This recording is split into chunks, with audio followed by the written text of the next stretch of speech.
Hi. Um, so this is gonna be a very long video. Um, I haven't made one in a while.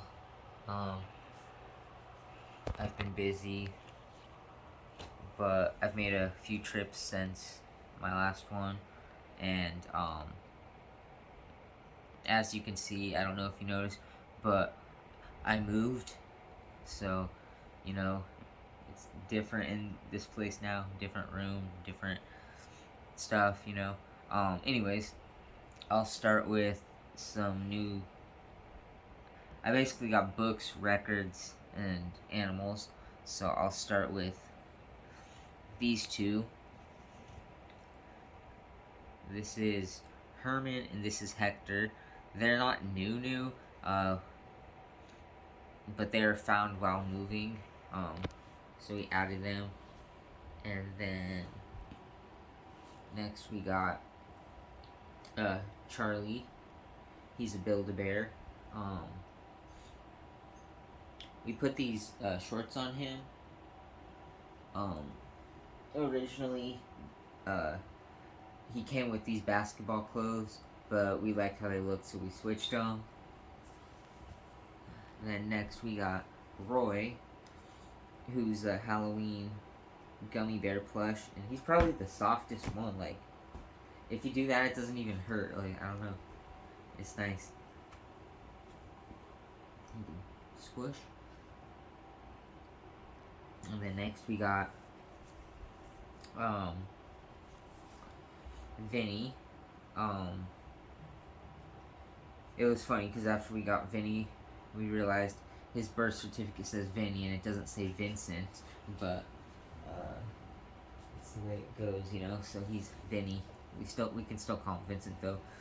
Um, he was originally a devilishly cute bear, and I think they changed it to Hot Hugs this year, cause there was like controversy around having devil in his name. But we originally got him these skeleton pajamas with his heart, but we liked how they looked better switched. So next we got this Pom Pal bat named Jackson. He has wings. And then we got this other Pom Pal named Alan. He's an alien. Um, I don't know where he's at right now, but this would be our third Pom Pal. Then this is our second because we have the Grinch one that I've probably showed a long time ago. When we got Alan, we also got Boris. Um, I just realized I'm forgetting one. You'll see him in the future. We do have one named Bob. Oh, yeah, okay. So we got Boris right here. He was gotten at uh Cabela's, Bass Pro Cabela's. Okay, yeah. And this is Bob. He kind of looks like a knockoff version of Winnie the Pooh. And then I think the last one I got is this one. Uh, his name is Rudy, and he's basically the twin of Rufus, who I've showed before. They're both orangutans. Um, this eye is kind of higher up than this one, if you can notice, and he has little ears too. But yeah. So we have a big monkey collection that keeps growing, or primate collection. And then next, some records I got.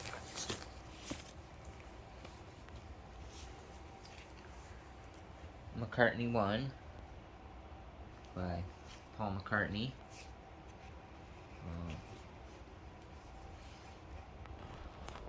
I like how this is designed like on the insides because McCartney 2, it doesn't open up like this, but McCartney 3 opens up like this, and it also has different pictures and stuff taken by his family. Then we got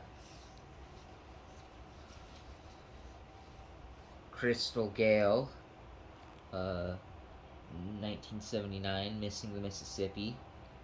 And then for some reason I have Off the Ground here. I don't know why it's in this pile, but this is probably my most rare record. Maybe not rare, most expensive. I don't know, cause like, I'm sure in the '90s they stopped making as much. So like, Paul's album or many artists like original copies from the '90s go, they're expensive. But this is like my favorite Paul album ever. So like, it was worth it. Um, that I got that a couple years ago, maybe 3 years ago, but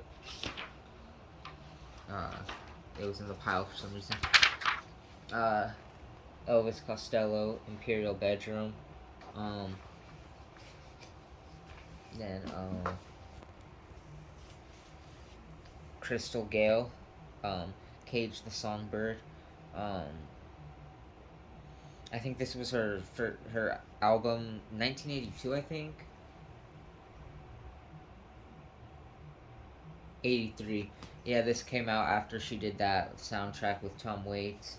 Um, and then we got Wings Greatest, which is from 1978. Um, honestly, it's not. I just got it because it's Wings, but it doesn't have my favorite track list. Like, first off, Another Day and Uncle Albert. Um, I love both of those songs. They're perfect to me, but those aren't even technically Wings. Um, like, Wings wasn't really. I don't know. It's I don't know. I mean, I know both I believe, had Denny Sywell on drums, and he was their first drummer. And I'm not sure if David Spinoza was on either of those. Because David wasn't technically a Wings guitarist, but like, uh, yeah, I don't know. I feel like to many people those aren't like Wings songs. Silly Love Songs. I mean, that's a great one. Live and Let Die. Um, I mean, it's a great song, but it's just not one of my favorites. Junior's Farm is perfect though. That was Jimmy McCulloch's first song with Wings.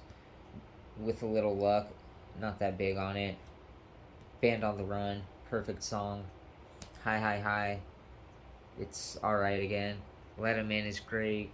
My Love is great. Jet is great. Then Mull of Kintyre. Maybe it's because I'm not from the UK, but I'm not the biggest fan. I don't know. Still good though. I mean, I don't think Paul has a truly bad song, but and then probably my favorite one that I got though. What the hell? This is like all not much. It's like falling apart, but it is 54 years old. Ringo Starr, Sentimental Journey. This was his first album in 1970. First album after the Beatles broke up. And like, to me, Ringo had the second best solo career of any of the Beatles that I feel like many people overlook.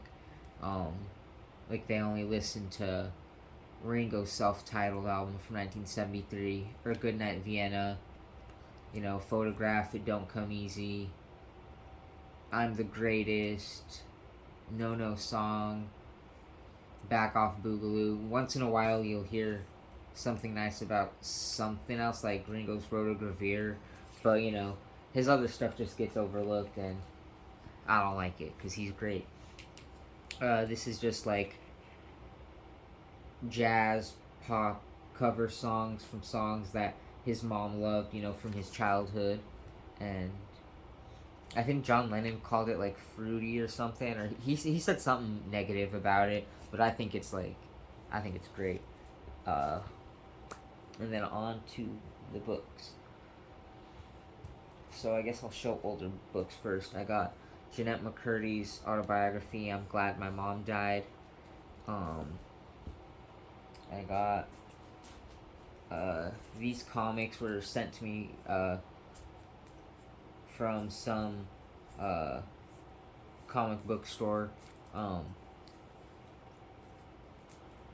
X-Men Unlimited. They just sent it because it's Abbey Road parody. And then I got 2 Trailer Park Boys comics, because Trailer Park Boys is my favorite show. Then I got this Hellboy one, which says short stories by some of today's top names in fantasy, horror, and mystery, an assortment of horrors. So I love Hellboy. Um, but like, and obviously, instead of being like a graphic novel or a comic, it's just like all reading, short stories, and I think that's really cool. I didn't even know this existed, but I saw it and I was like, okay. Um, and then next I got this book, Hitchcock's British Films, second edition. I don't remember how much this was, but it was like brand new and it was really cheap. I don't know. This was at half price books. Most of these are, I believe.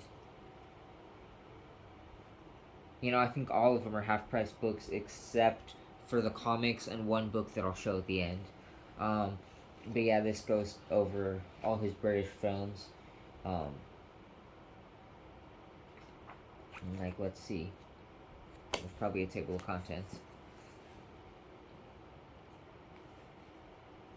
Yeah, so it looks like it goes in order of year. The Pleasure Garden from 1925 up to Jamaica in 1939. Um, then next, I got this book, John and Yoko Plastic Ono Band. Um, this is like, what do they call these? Like a coffee table book? I don't know. There's a ton of pictures in here. I mean, there's a lot of reading too. Um, this was released. I don't know if it was 2020 or when it was. Whenever a few years ago, when the Lennon Estate released the Ultimate edition of Plastic Ono Band, which was John's first album after the Beatles, and then Yoko had her own Plastic Ono Band album. You know, uh, it goes over that time period. Um, this says in December 1970, John and Yoko's revolutionary and soul-searching Plastic Ono Band albums were released to critical acclaim, featuring first-hand commentary by John and Yoko, Ringo Starr, George Harrison, Eric Clapton, Klaus Voormann, therapist Arthur Janov, the guy who created that whole primal scream therapy, Rolling Stone founder Jan Wenner, who sucks, and many others. I don't know. Um, yeah, basically just goes over that whole Plastic Ono Band era. Um, and I'm a Yoko defender. I guess I'm not really into all her music. Like, I don't like that experimental stuff, but I know some people do. But when she's singing, I think she really makes great songs. And yeah, people who hate on her are just either racist or misogynistic, in my opinion. But most people, anyways, I don't know. I'm sure. I don't know. Whatever. Anyways, I got the Tao of Willie. Um, a Guide to the Happiness in Your Heart. Willie Nelson with Turk Pipkin. Um, I have another book called Roll Me Up and Smoke Me When I Die. And I've read reviews, just a couple, that say these two books are really similar, and he didn't even need to write the other one because, like, it's the same thing, basically. And I haven't read this yet, so maybe that's true. But I just want to have a complete Willie Nelson book collection, so I got it. Then I got Willie Nelson by Joe Nick Potosky. I don't think Willie was involved with this at all. An Epic Life. It's called Willie Nelson: An Epic Life. I don't think Willie was involved with this book at all, but I read good things about this, and I thought I would add it to my Willie collection, even if it's not like by him. And then to continue on to the Crystal Gale stuff, Loretta Lynn, Me and Patsy Kicking Up Dust, My Friendship with Patsy Cline, forward by Dolly Parton. Yeah. So I think Loretta released this like a few years before she passed away. And if you don't know, Loretta is Crystal Gale's, yeah, first published April 2020. Loretta is Crystal Gale's oldest sister. Um, I actually just learned that recently. Um, I guess she was like 19 years older, but apparently they did have a close relationship. Um, yeah, and I don't know. Um, it's I've been wanting this book for a while. I don't like how this cover feels because to me it just feels dirty, but I've seen like multiple copies of this, and like it's not dirty. This is really just how the cover feels, and I don't know. It's kind of weird. Then I got Native American Myths and Legends. I don't know. I think it's a cute cover. Um, this was actually published, this edition, in January of this year, 2024. They got different myths, like creation myths, Kutarastan and creation, Apache, uh, creation myth, Navajo, how the world was made, Cherokee, uh, sacred legend, Omaha, different tribes. Um, not very many different tribes. They don't have any Choctaw in here, so. But I still thought it sounded cool. Then I got this cute Alice in Wonderland notebook.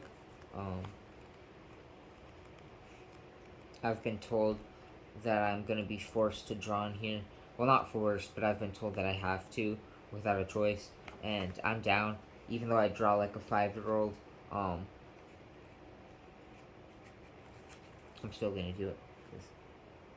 It's cute. Look at that. And then it's the same on the back, and it's like, yeah. Then I got Debbie Harry and Blondie. Picture This by Mick Rock. Forward by Debbie Harry.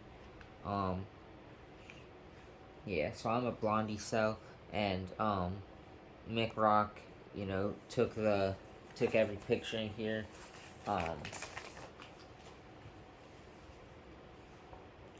It goes up to 2003. This book came out in 2019, I believe, but the pictures go up to 2003. But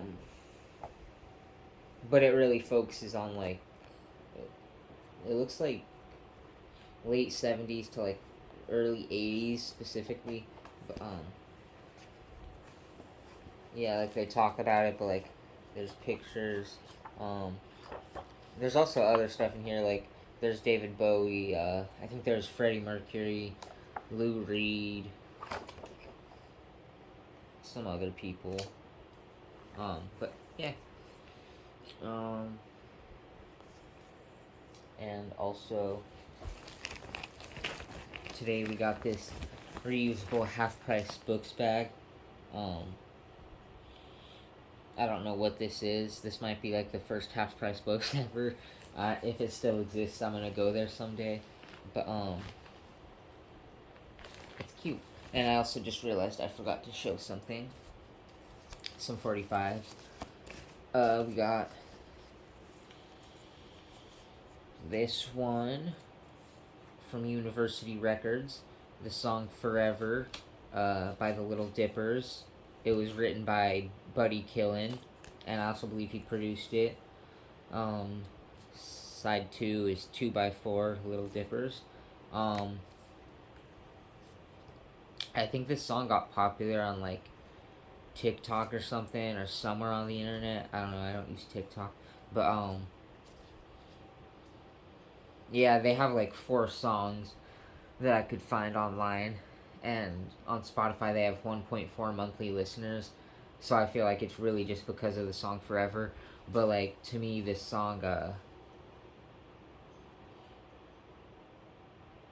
mean, I don't know. I listened to it before the reels, and like it reminds me of SpongeBob, for some reason. So I thought it was really random but cool that I found it. Then next, from Columbia Records, we got David Allan Coe's Mona Lisa Lost Her Smile, which is, I don't know, I really love that song. It's from the album Just Divorced.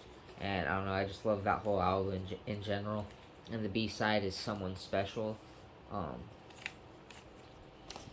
and then finally,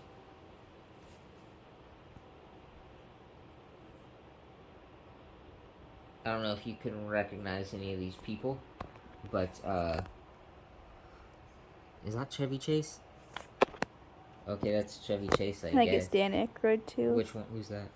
I think that's Chevy Chase. I think the other one's Dan Aykroyd. Okay, yeah. Chevy Chase is right here. He kind of looks like Will Ferrell to me in that picture. And then they're wearing a mask. That looks like George W. Bush. So I kind of hate them for that now. I don't even know what movie this is from. I'm not. Is it from a movie called Spies Like Us? Okay, yeah, I've never seen it, but Paul did the song for it. I think it was used as the closing song. I don't know. I've never seen it. And this is probably like top 3 worst Paul songs to me. Um, it's really. I mean, he wrote it for a movie. Like, if you compare something else he wrote for a movie, like Live and Let Die, or I Want to Come Home, or his cover of Maybe Baby, by Buddy Holly, like, this is just should have been one of those songs that the 80s forgot. And then the B-side is My Carnival, which is a Wings song. I don't know. I should look it up. I don't know what his decision was to put a Wings song when the band broke up years before. This is a Capitol Records copy. I don't hate the song though. Like, even his worst songs, I think, are still listenable. But yep, 1985. So Wings broke up like what, 4 years? I think officially 1981. I don't know, but anyways, that's all that. And then something that I've mentioned back in April that I would show you is this. I might do a video on some other books in the future, specifically this one, because this is a book I've wanted for like 8 years now. It's just always been so expensive, from the first edition in 1988 to other editions. I guess in 2020, I think, the author re-released it, but he had people like send the money to his PayPal, and 4 years later, like fucking, I don't know, a huge percentage of them never got their copy, and he blamed it on the USPS messing that up. I don't know what happened. I don't know how they messed that up or what. But either way, this year in April, I found out he was releasing a new edition of it. In the UK, it's being shipped from Cargo Records. In the US, it's Torn Light Records. So I pre-ordered it. It was supposed to ship out June, the end of June, so 2 months after I pre-ordered it. But then Torn Light emailed everyone saying they don't have a tracking update from the UK yet. So they suspended the sales, and I admit I was kind of worried I might not get this. And then after all that was done, I got it like I got it late August actually. April, May, June, July, like 4.5 months after I pre-ordered it. But it's basically a very detailed account of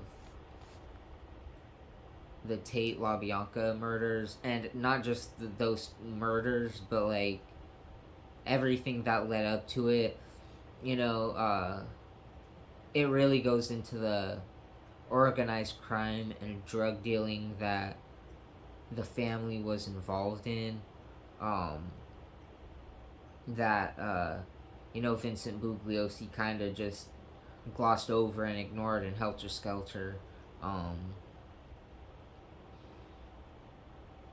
And um, I feel like many people want to dismiss this book because the author, I guess they say, he's had sketchy business dealings in the past, like that example I used about the whole previous edition and all that. And even if there might be something sketchy, like I don't know the guy, so I can't speak on that. But even if that's true, like I don't think that should take away from his work on the book, and his research. But and then there's the people who just want to believe Tom O'Neill's CIA MK Ultra mind control story, um, which is creative writing. Um, but yeah, this is like just a book I've wanted to read for years. It's really huge though. I don't know. I don't know. It's huge. I had like a Paul McCartney pin that I put like in the corner. That was like 1.25 inches. So like, and like it barely. It was like this. Like this book is just huge, and then the font is kind of small, and it's like that throughout the whole book. But yeah, who knows? Um. Anyways, I think that's all for now. Oh, also, I got some new socks today, and um, I got some cologne, um, and after I finish recording this video, I probably won't upload it for a month, and then um, I'm probably gonna play Friday the 13th, because I'm trying to play that until they take it down at the end of the year, and then I'm probably gonna go to sleep because I've just been very busy lately, so um, trying to think if I'm forgetting anything else. Um, this. I had a lot of trouble getting this. Um, you'd think they'd sell it at any grocery store, but no. It's a hassle getting this where I live. Um, but anything else?